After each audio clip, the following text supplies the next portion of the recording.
Welcome to Scorched Earth and a general reading for the sign of Gemini, Sun, Moon or Ascendant for the month of August. I hope you are well. I'm using the Llewellyn Tarot for you today. So, let's just give these a little bit of a going over. Let's get straight on and see what's going on with you, Gemini. I have 3 cards for Gemini, please. Oh, there's the first one. We have the Knight of Wands in your recent past. I have current energy, please. Thank you. We have the Wheel of Fortune in your current energy and what's coming towards you for August. What's coming towards Gemini, please. Oh, there we go. We have the Death card. That's quite a combination of cards there, Gemini. We have the Ace of Pentacles appearing at the bottom of the deck, which speaks to the potential for new opportunities to start showing themselves to you at this time. You know, with the Pentacles, it can often be, you know, a new house, more money, a pay rise, a new job, something like that. But the Pentacles are so much more than just your financial state. You know, they talk about I see them as energetic currency. So what you can invest becomes a pentacle. So your time and your care and your effort and your money and your love, these are all things that are capable of being invested. And so when the Ace appears, it's an opportunity to invest any of those things into something new.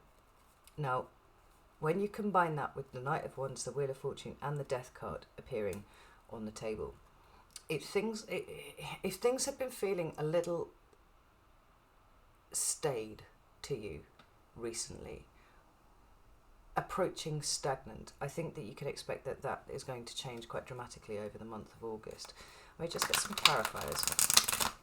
But the thing is, with this Knight of Wands energy here, I do feel like you're more than ready for it. I think you've probably been ready for it for a while, actually. But I've actually got feeling like anxiety in my chest, and I don't think it's because you're worried necessarily. It feels like it's a desperation to get moving again. I just get the energy turning over, you know. Tell me about this Knight of Wands. We've got the Ace of Cups.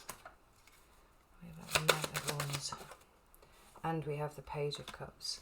Tell me about the Wheel of Fortune. We've got the 2 of Pentacles in reverse. That's interesting, and the 7 of Cups. Tell me about the Death card, please. We have the Lover's card. That's you, Gemini. That's a Gemini card. Death. And we've got the 10 of Pentacles. Now, the 10 of Cups is at the bottom of the deck. Both of these 10s are extremely positive, right? They represent the culmination of both the Cups and the Pentacles suits. And they speak to a collective investment and a collective benefit. So when I say collective, it could be you and your friends, it could be you and your work colleagues, it could be you and your family, or it could be a bigger collective than that. The fact that what's underneath there? 5 of Cups, 10 of Cups. I feel like you're turning a situation around, Gemini. I think that there is the possibility, and I don't know whether it's past or whether it's current, there is the possibility that this could go one of 2 ways. Because I just want to point this out to you, right? Underneath this Ace of Pentacles, we've got the 9 of Swords, right? So that's anxiety and concern and worry about things. And underneath this the 10 of Cups, we have the 5 of Cups too. We've got extremely positive cards with extremely negative cards underneath them. And it's like, at this point, you don't know which way the balance is going to tip. That would explain the anxiety in my chest too. It's like this could be really, really good, or this could be fucking dreadful, and I'm not quite sure which way it's going to go. And I think, well, let's get into it, right? So this Knight of Wands here, it's Sagittarian energy, and it's that, it feels like it's kind of champing at the bit a little bit, which is always the sort of way that we feel the Knight of Wands. So it doesn't stay in one place for too long. And he's very much concerned with going to where the action is. It does mean that he's conversely, considered to be a card of a lack of commitment. But I don't feel like that necessarily even is an issue here for you. I don't feel like this is a romantic relationship sort of situation. I think that there are other people involved, but I think this is about what's going on with you, Gemini. So this champing at the bit feels like a need for freedom. Like I said, a need to get things moving. And with this Ace of Cups and Page of Cups underneath, it seems like you've been doing quite a bit of work on changing your outlook on a few things. Like I said, if you've been feeling a little bit like nothing's been happening, and in that, nothing with a capital letter, TM at the end of it, then it seems like you've made good use of the energy. Because this Ace of Cups, which represents the potential for emotion, right, is now being firmly clasped by the Page of Cups. So we've got new potential, a new relationship, I think, generally with you, so it would be a renewal of a relationship. And then we've got the act of taking hold of it and committing to going in a different direction, right? Committing perhaps to not committing to not standing still anymore, committing to a path that is taking you somewhere that you didn't expect to go. I think that's probably the best way of putting it. Where everybody else fits into this, I'm not entirely sure. There's a huge collective vibe about this, but like I said, there's a huge sense of anxiety about the potential for this to be really, really good. And I don't think that if what you're trying to do didn't come off, that it would be dreadful. I don't think it would necessarily have everybody, destitute on the street or whatnot. It feels like you've just invested a lot into the potential for this, a lot of yourself. And so if it didn't pull off,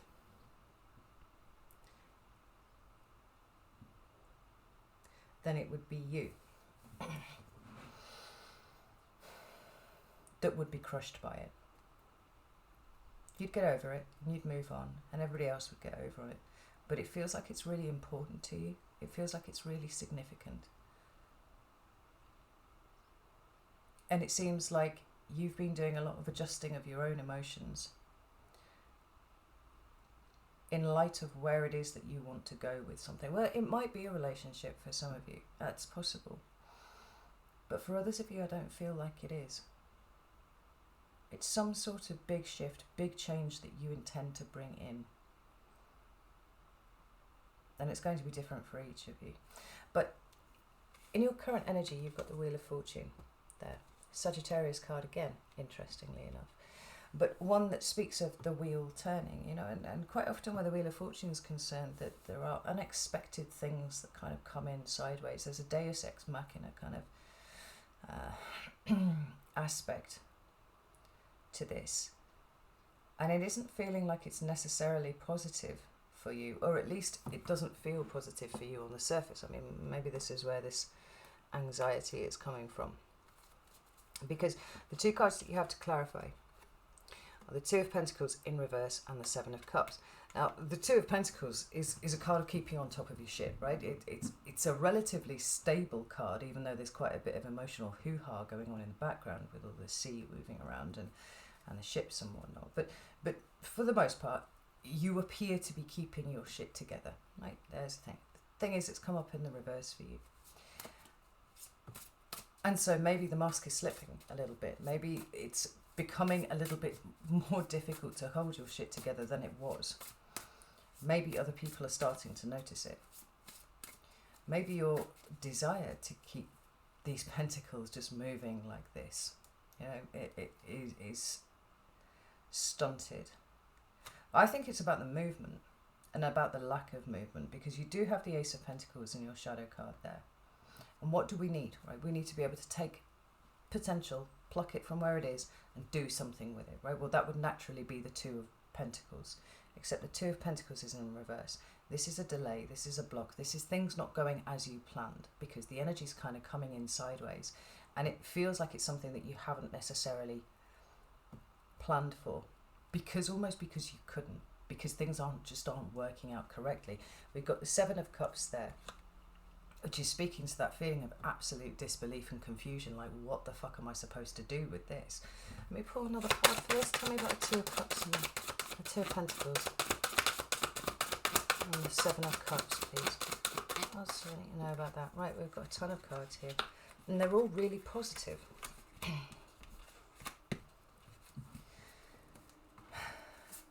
That's the thing.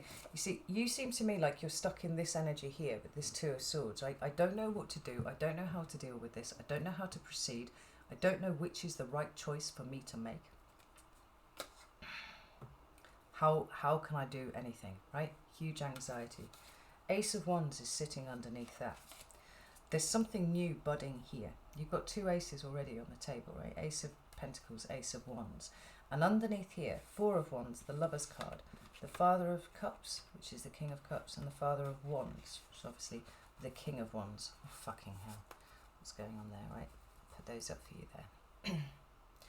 And all of this says to me that actually, in your current environment, although you feel like everything is upside down, although you feel like you appear like you are not keeping your shit together, even though you look like you don't really know what you're doing and you're just kind of blundering through this, hoping for as little damage as possible, that's how it seems here.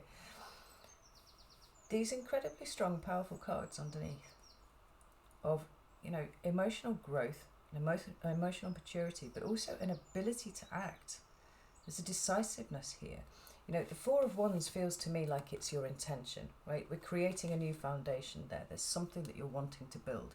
And it does have that community vibe around it, like we saw with the Ten of Pentacles and the Ten of Cups, right? This isn't just for you. This is going to affect lots of people. But then you've got the Lovers and these two Kings. And it feels like the universe is saying, like, no, your idea is really good. Really like it. Like, we're all for it. You need to do it differently. You need to think about this differently. You need to feel your way around this differently. You know, I mean, we could have a whole conversation about attachment to outcomes, and I think that might, you know, might be a useful thing. I don't know if we've got time to do it here today. But the anxiety, well, this is it. The anxiety is coming because you're attached to the outcome. You're focusing so hard on the outcome and how you think the process should go that it's almost like you're missing the fact that it's unfurling holistically beneath you, in front of you, all around you, actually. You know, there's a message here about controlling what you can control, and in the first instance all that really is you, Gemini, and your emotional responses, like not allowing yourself to be ruled by your emotions and letting everything else be as it will be, the thought of which is probably completely terrifying. But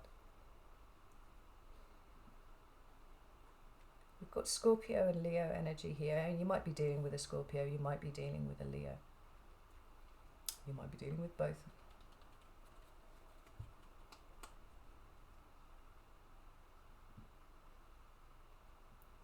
But it feels like it's kind of pushing you to the edge. And yet, you know, you're absolutely cacking your pants about it. But you need to be at the edge so that you can jump off, so that you know that you can.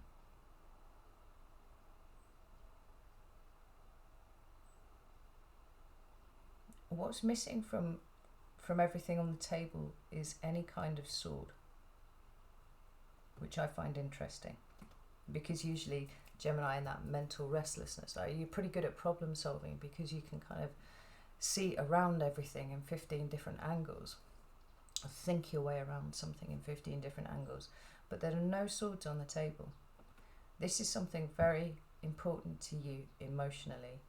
It's something to do with the way that you live. It's something that you're trying to build and trying to create. And I wonder if there's a part of you here, this anxiety is coming from a place of not knowing if you are able to pull this off.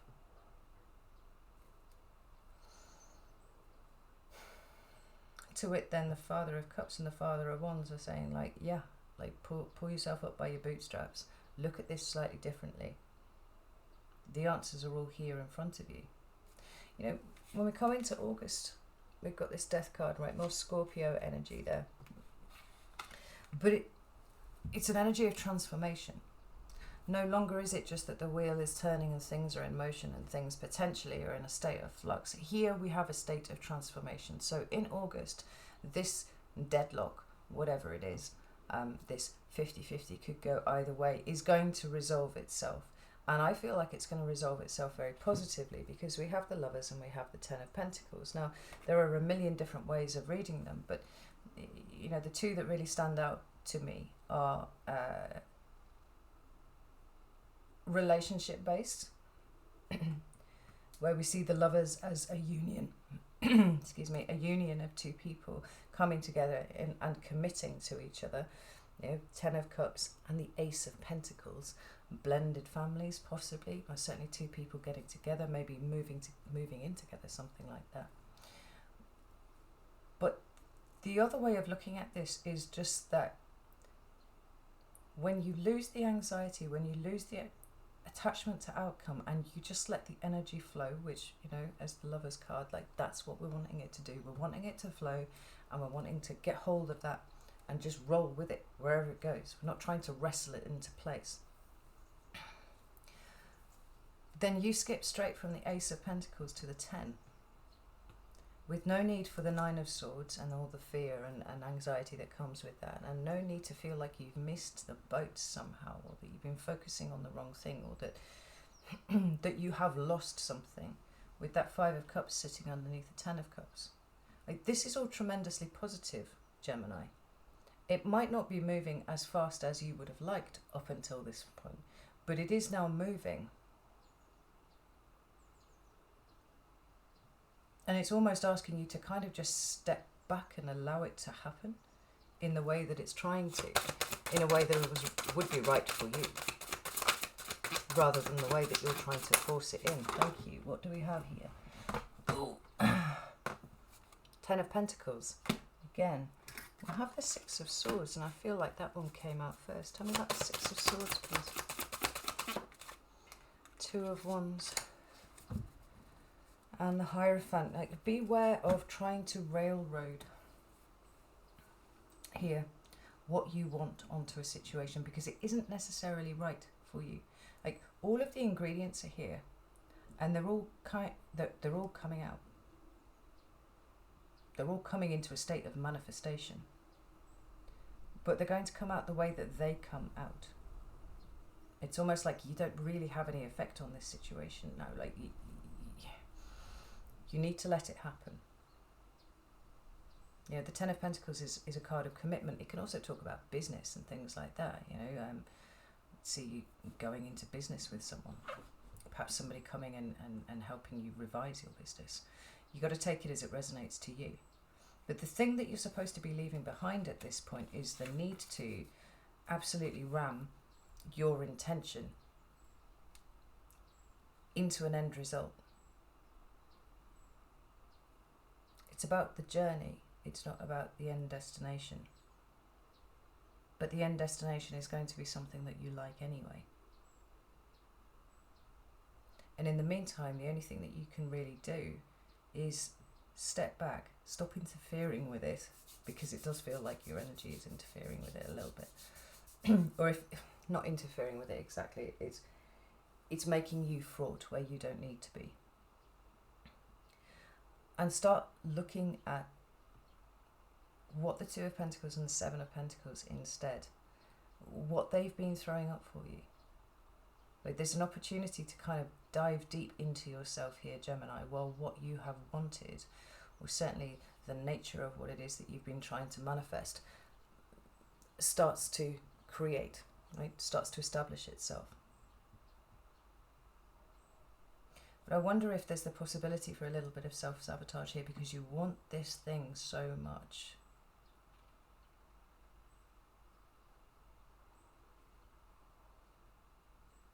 That potentially you could kick it over if you get it and it's not exactly as you envisaged.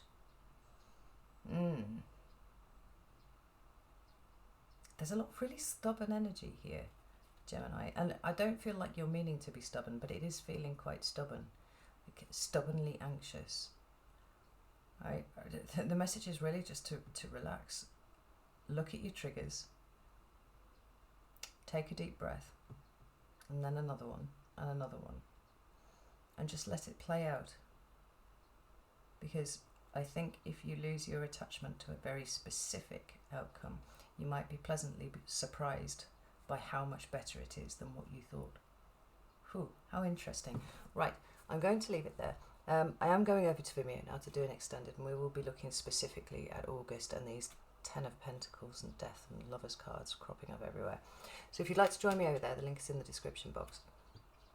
You could alternatively come and join my Patreon community if you would like to do that. The link for that is also in the description box. But if not, not to worry. Just breathe, Gemini. Just chill. Everything's coming, and it's at least as good, if not better, than what you hoped. You just can't see it yet. Okay. Know that I love you all very, very much, and I will see you soon.